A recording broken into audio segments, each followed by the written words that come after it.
Well, Kentucky, like many states, I think will benefit because will be a lot of jobs created by this.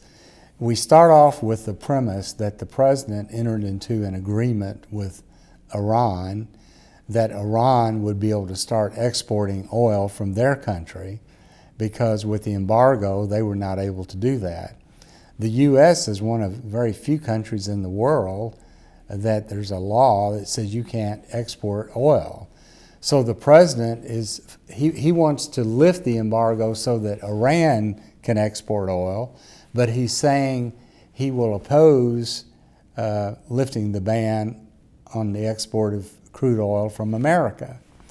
So our legislation simply removed that prohibition that was established when Jimmy Carter was president, because at that time no one ever thought that we would have an abundance of oil, and now we're close to being the #1 oil producer in the world if we're not the #1 producer.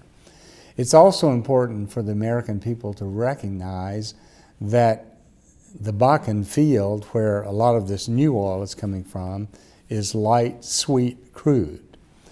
And the refiners down on the Gulf Coast are predominantly using heavy, sour crude.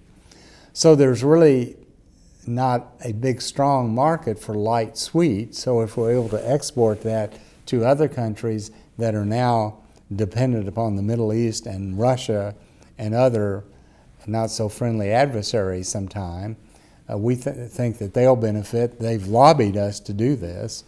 So I was pleased that we reported this bill off the House floor. It passed the House floor, I think, by a vote of like 261 to 159 or something.